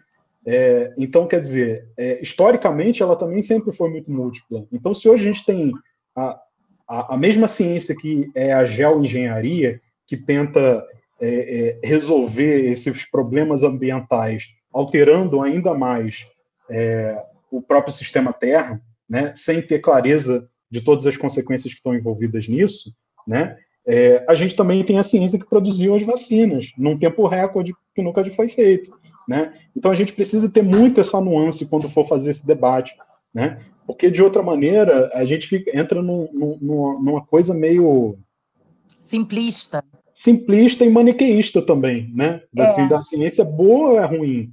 Não, gente, a gente precisa entrar francamente nesse debate. E o que é mais interessante, que eu compartilho, por exemplo, das ideias do Boaventura, por exemplo, que trata disso, né?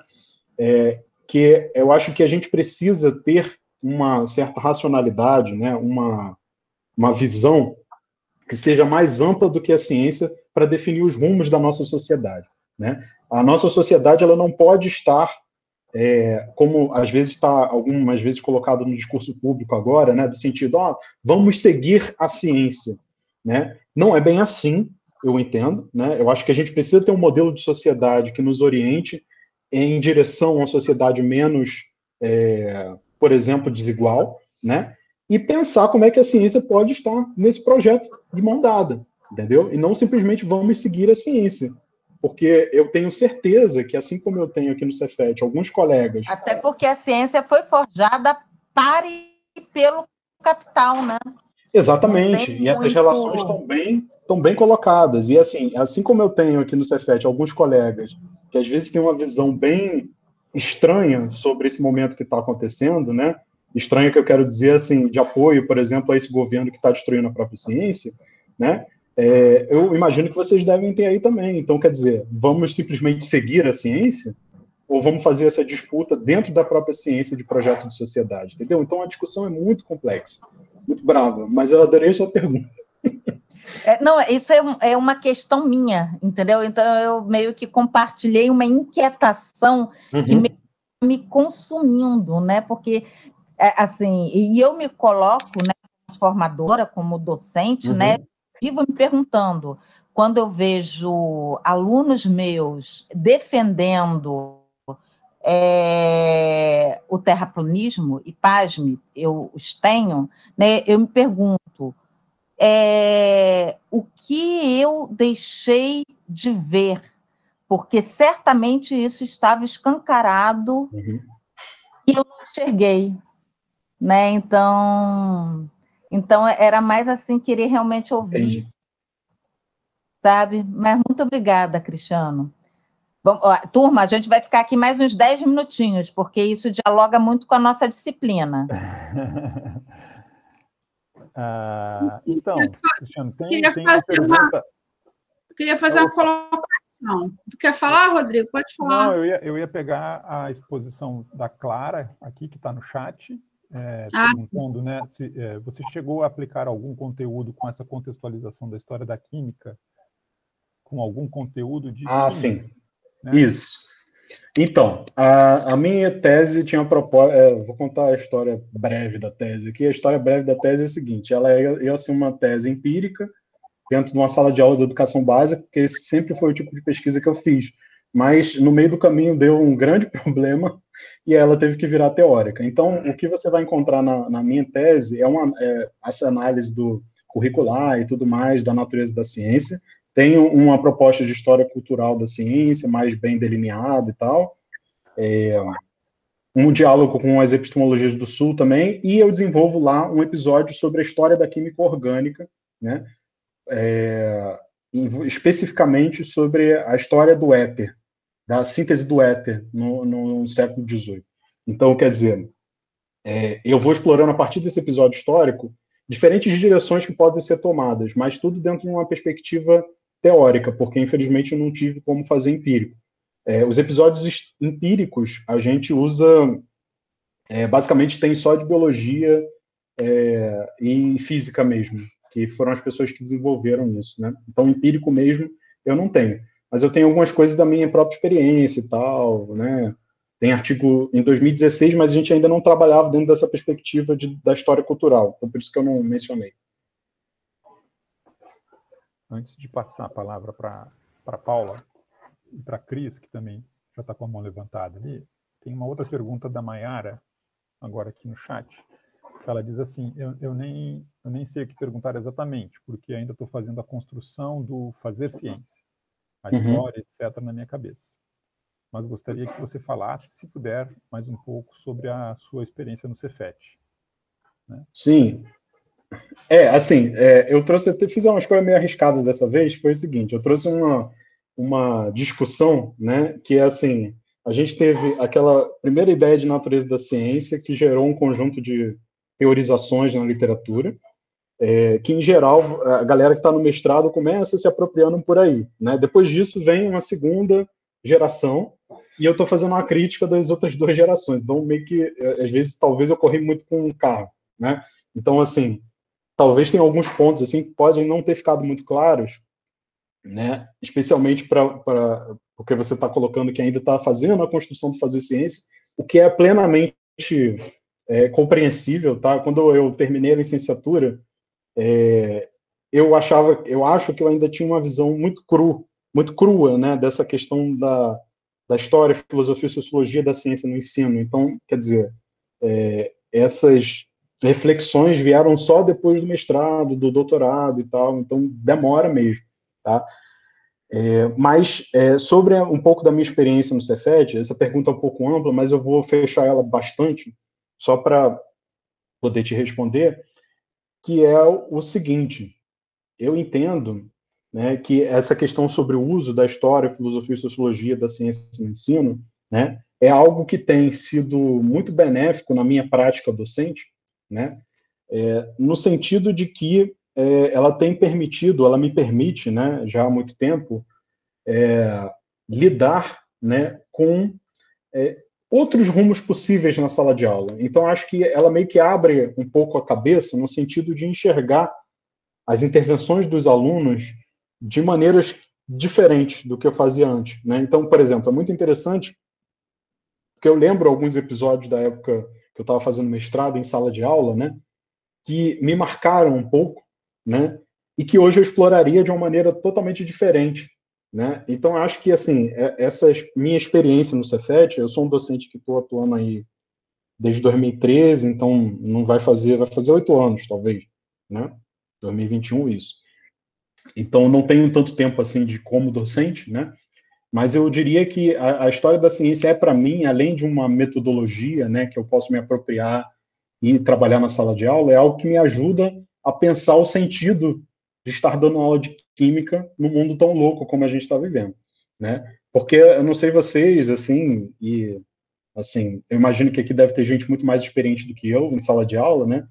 Mas às vezes eu fico meio desolado, né, de ver tanta coisa acontecendo, né, e entrar para dar uma aula de, sei lá, vamos pensar aqui, equilíbrio químico daquela aula mais matematizada, né, que eu entendo que é parte de uma construção mais complexa, né, que realmente alguma aula ali você vai ter que se prender mais no conceitual e tudo mais, né, mas eu entendo que a história ajuda, sabe, a desafogar um pouco essa dureza, às vezes, da ciência química e tentar o tempo todo te fazer enxergar como aquela pequena pecinha do quebra-cabeça que você está montando no dia 18/6 em sala de aula, né, ajuda, talvez, na construção de um pensamento crítico sobre a sociedade, né? Porque não é toda aula que você vai estar, por exemplo, explorando os meandros ali de um episódio histórico, né? Mas, de toda maneira, ela te ajuda a ter uma visão mais ampla, eu entendo assim, né? Talvez porque seja a minha linha de pesquisa, estou puxando a sardinha para ela, mas, na verdade, assim, acho que ela ajuda a ter uma compreensão mais crítica da própria disciplina, sabe? E a minha experiência no Cefet tem sido muito bacana no sentido de ter tempo, às vezes, para ler coisas, para explorar novas literaturas, né? Então, por exemplo, eu acabei de publicar um artigo sobre alquimia, né? E é muito interessante que quando eu fui convidado para escrever esse artigo num livro, eu me dei conta de que eu sabia muito pouco sobre alquimia. E o tempo que eu tenho para estudar me permitiu que eu soubesse mais sobre a alquimia. Então, as minhas aulas de química serão diferentes a partir de agora, né? Isso porque eu tenho tempo, e aí retorno na questão de ter uma carreira, né, que te permite sempre evoluir. Então, acho que, assim, a gente precisa sempre brigar por essas coisas, sabe? Porque, às vezes, a gente vai ficando naquela rotina, assim, e, não, deixa isso para lá. Não, acho que a gente tem que brigar mesmo, porque não é natural que a gente, às vezes, trabalhe tanto e não tenha... O professor é uma profissão acadêmica, eu enxergo assim, entende? Então, a gente tem que estar sempre, sim, pesquisando, né? A gente tem que estar sempre, sim, lendo, se informando. Sinto muito, se você não gosta dessa permanente, né, refazer o tempo todo, né, que é o que eu vivo ali nos últimos 8 anos, né, então, pensa em outra profissão, porque a profissão de professor é isso, você acorda e dorme professor. Tá? Não estou falando para você não ter lazer, não. Eu estou falando que é algo que está sempre na tua cabeça, tá? E sempre se reconstruindo. Não sei se é isso, se era isso, Maiara. É Maiara? Isso, ela agradeceu no chat. Tá bom, então Paula, era isso. você também queria falar, por favor. Eu também, o horário está um pouco avançado, o pessoal tem aula com a Priscila, né? E eu queria, assim, eu achei a apresentação do Cristiano muito legal. Confesso... Microfone, Paula. Travou agora aqui, Paula.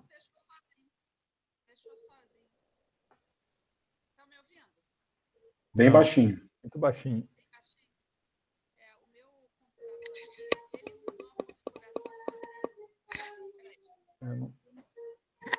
Não está dando, não. Melhorou? Agora melhorou. Melhorou. Ele mudou sozinho. Eu gostei muito da sua apresentação, como eu falei, a parte do currículo é uma área que eu não domino, eu fiquei um pouco tentando compreender, vi que você trouxe muitos muitas publicações de fora do Brasil. Agora, eu achei muito interessante aquele esquema que você colocou sobre o núcleo da ciência e as suas outras dimensões, né? Depois eu até queria aquela referência, Cristiano, para dar uma lida, tá? Passa para a gente aí. E eu queria só pontuar, mediante tudo que você nos trouxe, que nós estamos vivendo um momento histórico único, todos nós, professores também, que daqui a 10, 15, 20 anos, uma geração toda que ou não vai se lembrar ou não vivenciou, mas como que isso vai ser falado, essa coisa da Covid na sala de aula, dentro dessa perspectiva que você falou, e gostei também quando você fala para a gente evitar esse discurso maniqueísta de bem e mal. Vou chegar lá, né? Quando você coloca a ciência numa dimensão política, social e financeira, me parece que o caso da Covid retrata bem isso, né? Nós temos, então, um pouco investimento na ciência, mas para a produção de vacina apareceu dinheiro, né? Em nível global. E aí a gente se pergunta, é por uma questão de promoção de saúde ou para salvar a economia? Essa agilidade. Essa é uma Eu questão... deixo para você comentar. É por isso que a gente passa do horário, Paulo, tá vendo?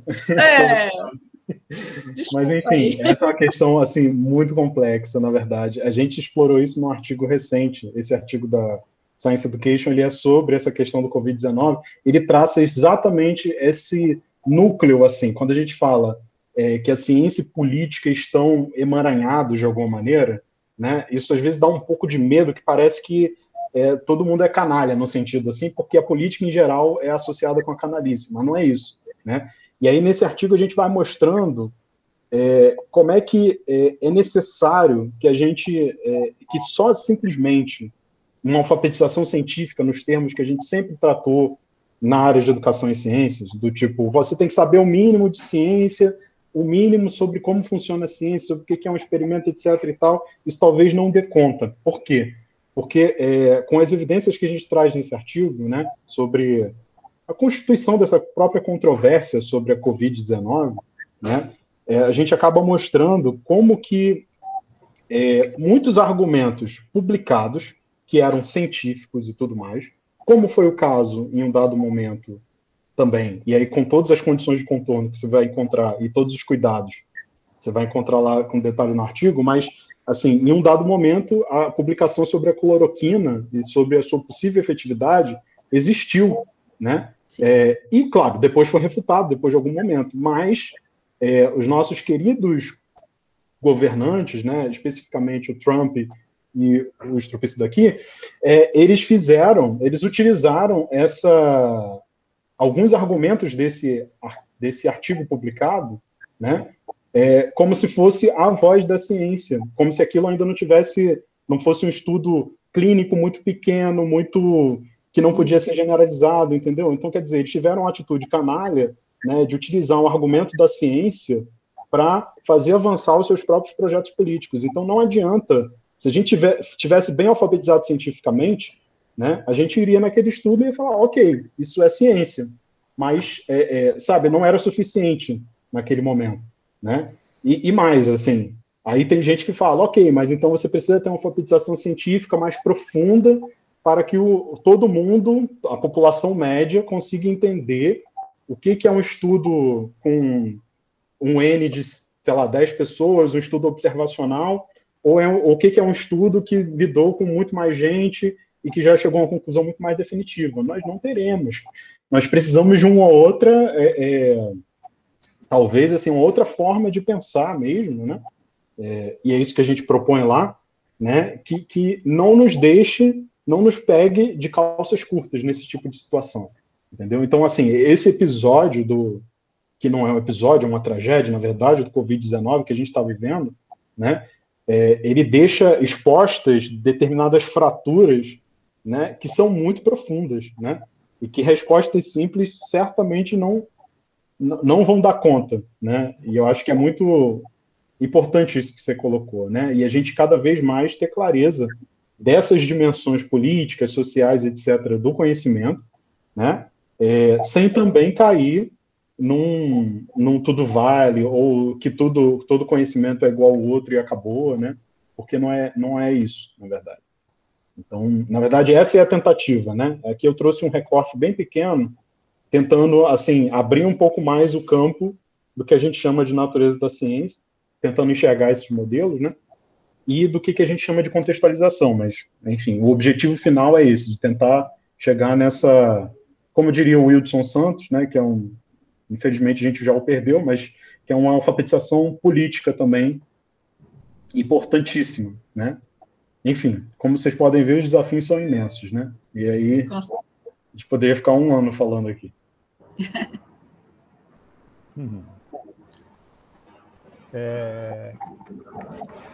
Cristiano, muito obrigado. A Cris também está inscrita aí. Não sei se você ainda tem tempo para receber mais uma pergunta dela. Não, eu tenho. Sei que o pessoal já está indo para a aula, né? Mas assim, também tem a outra turma, né? A turma de 2020, em princípio, não tem aula agora. Né? Eu tenho, não tem problema, Rodrigo. Não? Então, Cris, por favor. Eu fechei minha câmera porque a minha internet deu uma instabilizada aqui, gente. Tá ok.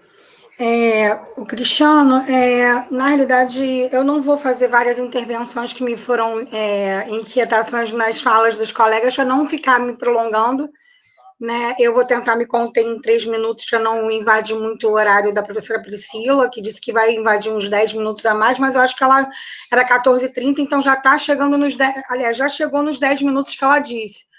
Mas eu queria, primeiro de tudo, parabenizar pelas falas, né, pelo que você trouxe para a gente, pelo que você tem evoluído na discussão, né, aprofundado. Eu tenho acompanhado suas publicações, eu usei no meu mestrado, na dissertação, o seu material de mestrado, depois eu usei o de doutorado para discussão de algumas coisas, mas eu ainda acho que as pessoas... pena que não estão indo embora, porque eu ia falar alguma coisa para o público do pessoal, né, que estava aqui, que a gente tem uma fala descontextual dentro de sala de aula com relação à história da química. É sempre o princípio para a gente começar a ilustrar como se fala de ciências, né? A gente não fala, como você disse, quando a gente vê, por exemplo, alguns filmes, biografias, e que a gente vê um contexto em prol da ciência, por que a ciência ocorre, né? Quais são as motivações que não são pueris, nem inocentes, e são cheias de posicionamentos e também motivos econômicos, de guerra e tudo mais, que você disse até que existe uma vilanização quando a gente começa a ver isso, né? E o processo mesmo da ciência. Quando eu começo a dar aula de química, né, quando eu começava, que eu estou fora de sala de aula agora numa coordenação na SEDUC, mas quando eu dava aula para os meus alunos, eu tentava contextualizar aquela história da ciência lá no início, quando a gente falava de matéria e energia, o início do que é química e tudo mais, mostrar como é que é a ciência, a evolução da ciência nos tempos, a evolução não só da química, como qualquer ciência, que ela tem vieses, ela tem realmente intencionalidade no que ela faz. Aí eu queria te perguntar, né, já que o pessoal está sendo, vou tentar ser mais curta o possível na minha intervenção e tentar perguntar. Né? Não é nem pergunta, é uma inquietação e uma provocação. Você acha que a gente pode usar um conteúdo totalmente histórico, até mesmo para diminuir algumas coisas, assim, tipo, a gente sabe que a gente tem déficits no nível médio que são de português, mas você está no ensino técnico. Eu estou falando da realidade SEDUC. Eles têm muito déficit quando eles vêm de município de português, matemática, de contas e tudo mais, e a gente instrumentaliza muito a nossa narrativa no ensino de química. Queria perguntar para você acha que a gente pode trabalhar com viés totalmente histórico dentro do ensino de química? Histórico, né? No caso, sim. Com várias intervenções de sociologia, filosofia, interdisciplinaridade, mais com as humanas do que em si com a matemática, com a física, que a gente sabe que tem muito mais intervenção. Entendi. Olha, Cris, na verdade, eu digo que talvez seja possível. Por exemplo, você quer ter um exemplo? A gente tem um livro de Química Geral, se eu não me engano, de ensino superior, que é do professor José Antônio Chamizo, e do professor Andoni Gard, se eu não me engano. Conheço. E ele é um livro de Química Geral totalmente com orientação histórica, se eu não me engano. Então, é histórico, filosófico, sociológico, né? Então, quer dizer, ele vai, além dos conceitos, ele vai buscando essa orientação histórica, epistemológica. Até comprei esse livro físico, eu tenho, mas eu já dei aula de Química Geral aqui no Cefet, mas eu nunca cheguei a usar, embora eu tivesse essa vontade, é um curso de licenciatura em Física. Mas veja, o que eu entendo disso é que talvez seja possível fazer um curso de cabo a rabo histórico, tá? Mas eu vou te confessar que, como professor da educação básica, eu não tenho tanto essa preocupação, tá? Por quê? É óbvio, eu sempre tento apresentar o máximo que eu consigo dos aspectos históricos, né, filosóficos de alguns temas, às vezes até mais filosóficos mesmo, né? Por exemplo, eu gosto muito de brincar com alguns temas da filosofia da química quando eu estou tratando de soluções, que é a questão do se o composto está ali ou não, depois de solubilizado, enfim. Algumas questões muito interessantes. Mas, assim, eu não me forço a seguir um ano inteiro dentro de uma perspectiva histórica, assim. Isso significa explorando estudos de casos históricos de uma maneira mais aprofundada, porque eu entendo que o que tem que nos orientar em sala de aula são os objetivos daquela disciplina. O que significa dizer que, em alguns momentos, talvez eu possa abrir mão de um episódio histórico, né, para lidar com algo que é estritamente conceitual, sabendo que logo ali na frente, né, eu vou trabalhar com algum episódio histórico que já vai me dar o aspecto que eu estava buscando, né? Então, quer dizer, o que eu estou querendo dizer aqui é que eu não uso o histórico pelo histórico. O histórico ele tem um objetivo de explorar determinados aspectos da construção. Eu acho, inclusive, Cristiano, desculpa intervir na tua resposta, mas eu acho, inclusive, que os elementos da físico-química, da matemática, eles entram também historicamente com a explicação do que veio. Isso eu discutia com o Rodrigo sempre, que a gente a gente olhava, às vezes, os modelos atômicos e via que eles não tinham falado daquele desenho de livro didático, mas eles tinham dado explicações físico-químicas e da física, eram profundas, mas tem como simplificar e falar um pouco sobre isso. Eu tentei em sala de aula, e os meus alunos falaram que era melhor pela explicação que eu dei, que não era muito matemática nem física, mas a gente contando uma história, eles conseguem entender o contexto, do que aquele desenho, que levava eles a uma coisa que não era real. Eles achavam assim, poxa, então é mentira. Então, estavam enganando a gente no livro. Eu falei, eu não falei isso. Eles constatam quando você mostra a verdade. A verdade que eu digo assim, o que a gente estudou, né? Para poder... Então, acho que assim, a gente idiotiza muito o aluno da gente e faz instrumental porque a gente tem que cumprir tabela, a gente tem que cumprir o currículo mínimo e tudo mais. Isso. E a gente pode trabalhar de uma forma mais palatável pela história da química e até mesmo a parte de matemática, física, entra no meio do contexto histórico. Exatamente. É isso que é interessante, né? O meu principal ponto é que assim, a gente tem que ter bem claro os objetivos de se trabalhar com história da química, os objetivos de... Né? Então, eu acho que isso é muito importante, porque, assim, quando eu trago o episódio, por exemplo, dos modelos atômicos, né, eu costumo dizer que, em geral, dependendo da turma, é claro, eu posso extrapolar esses objetivos ou torná-los um pouco mais comedidos, né, e tratar disso mais à frente, por exemplo, né, mas, em geral, o que eu busco é trabalhar com o que é a natureza de um modelo, né, ali naquele ponto, o que significa ser um modelo científico, né, que, a rigor, eu posso tratar dentro de modelos atômicos, mas eu posso tratar dentro, por exemplo, de modelos ácido-base também, de perspectivas ácido-base, né? Então, quer dizer, de um processo de modelagem. No final das contas, a ciência é um processo de modelagem. Mas, enfim, então eu trato disso. Eu trato, por exemplo, das diferentes contribuições dos atores apagados ali naquele processo da construção dos modelos atômicos, né? Que eu trato ali nos modelos atômicos com o objetivo de dizer... Os que participaram e ninguém falou nada, não mostraram na Globo, a Globo não mostrou. com o objetivo de discutir, né, que aquela ciência é feita por muito mais gente do que se supõe inicialmente, né, mas isso eu posso fazer em um outro episódio. Então, eventualmente, dependendo da turma, né, às vezes eu faço uma tratativa um pouco mais simplificada ali dos modelos atômicos e expando um pouco mais em outro trecho, né? Então, por isso que eu sempre... por isso que é muito importante a gente ter na cabeça esses objetivos, né? Cada episódio histórico, ele pode nos trazer objetivos, e hoje o que eu estava tentando dizer é que esses objetivos são múltiplos. Então, se eu quiser, eu posso, inclusive, discutir questão de gênero tratando dos modelos atômicos, se isso for algo que emergia daquela sala de aula, entendeu? E não for uma coisa reducionista ou então apelativa. Isso, se não né? emergir... A gente tem como naturalmente acontecer.